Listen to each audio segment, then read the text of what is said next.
So after finishing this example 2.6, let us move to electrostatics of conductor. So electrostatics, till now you have a feel of what is electrostatics, and now we are going to discuss some important results for conductors. So please understand these results carefully because this will help you in understanding chapter 3, which is mainly about the flow of charge carriers in conductors. So conductor contains mobile charge carriers, so that you know that there are mobile charge carriers which can move. In metallic conductors, these charge carriers are electrons. So in metals, these are electrons. In a metal, outer valence electrons, so that we will discuss later that what is a valence electron, part away from their atom and free to move. So these electrons move freely in a conductor. So two important results. One is the charge carrier is electron and this electron is free to move in a conductor. These electrons are free within the metal but not free to leave the metal. So within the metal these electrons can move, but these cannot leave the metal. The free electrons form a kind of gas. So this is important. The free electrons form a kind of gas. As you studied the kinetic theory of gases last year, similar kind of thing. So in this gas, they collide with each other and with ions.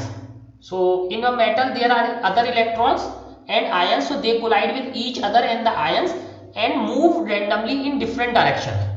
Okay, similar to gas, kinetic theory of gas, random movement.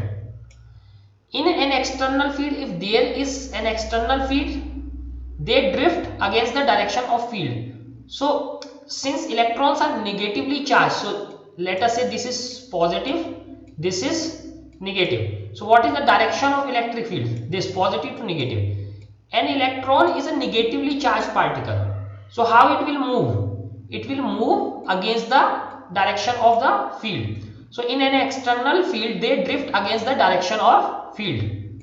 So what is so important results? Metal have conductors which are electrons. Electrons are free to move. They form a kind of gas and their motion is randomly oriented, random. And when there is an electric field, they move against the field. So these are some important results for electrostatics of conductor. Some of the important results.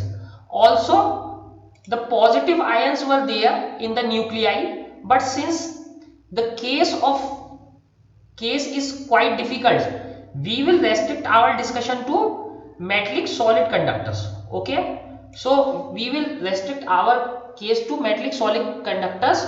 We will not go for negative or positive ions. Okay, we will not go to negative positive ion, that is called electrolytic conductors. What are electrolytic conductors? In which charge carriers are ions, positive or negative. Those are called electrolytic conductors. And a good example of electrolytic conductor is Na plus Cl minus. This is electrolytic conductor. So charge carriers are Na plus and Cl minus ions, but case is quite difficult. So hence we will restrict ourselves to only for metallic conductors. So let us see some of the important results. Let us note some important results regarding the electrostatics of conductor. So we have understand that conductors have electrons. Point 1. These electrons are free to move. These electrons forms a kind of gas. They move randomly. And fifth thing is, in an external electric field, they move against the opposite to the field. So these are 5 results and we are discussing some of the important results for electrostatics for the conductor. First is, inside a conductor electrostatic field is 0. So in a static situation where there is no current, so let us say there is a piece of wire. Okay, there is a piece of wire. So if you touch this piece of wire, it is in normal situation, there is no current on this piece of wire or its surface. The electric field is 0 zero everywhere inside the conductor. Hence, why? Because let us say there are n electrons moving on the right side, there must be n electrons moving on the left side as well, because total motion is random in absence of electric field. In absence of electric field, total motion is zero. So hence this will cancel out. So this is a static situation when there is no external field, and in absence of external electric field or static situation, there is no current. Why? Because number of electrons moving right is equal to number of electrons moving left. Number of electrons moving up is equal to the number of electrons moving down, because motion is purely random. Same time, if some electrons are moving on right, some electrons must be moving on the left, some moving upwards, then some must be moving downward. So in that case, the electric field inside the conductor must be zero. So for more information, you read it completely, but this is the basic information. So first result is electrostatic field inside a conductor is zero. This is zero. Now second important result. At the surface of a charged conductor, electrostatic field must be normal to the surface at a point. So suppose this is a wire, So now at the surface of a charge, let us say this is long wire. I have taken a small piece of this wire. So this is the surface of this wire. At the surface of a conductor, electrostatic field must be normal to the surface at every point. So what they are saying, if this is the surface and surface normal is this, this is surface normal. Again, the field direction must be normal to the surface, or there must be no angle between the surface normal and this electrostatic field. There must be no angle between the normal of the surface and this electrostatic field.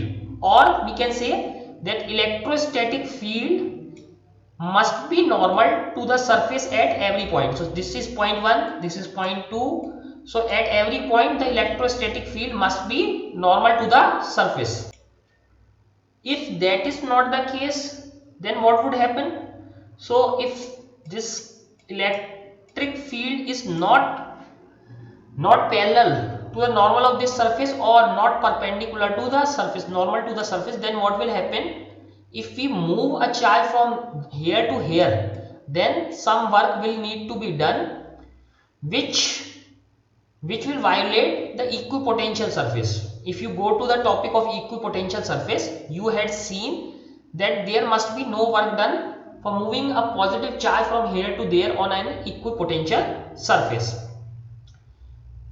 Now, so hence the result is the electrostatic field at the surface of a charged conductor must be normal to the surface at every point. Why? Because this is an equipotential surface, and for an equipotential surface, if we charge move from point A to point B, then there must be no work done. Okay, so hence the field must be normal to each and every point. Take a simple example. Take a very simple example. Let us have two wires. Wire 1, wire 2. This is at higher potential.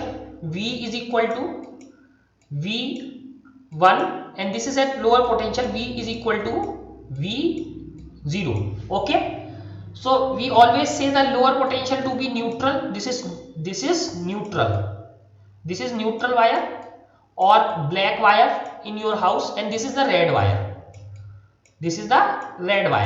So this is at higher potential. You called it phase. You called it neutral. So this is phase or line. You call it phase or line.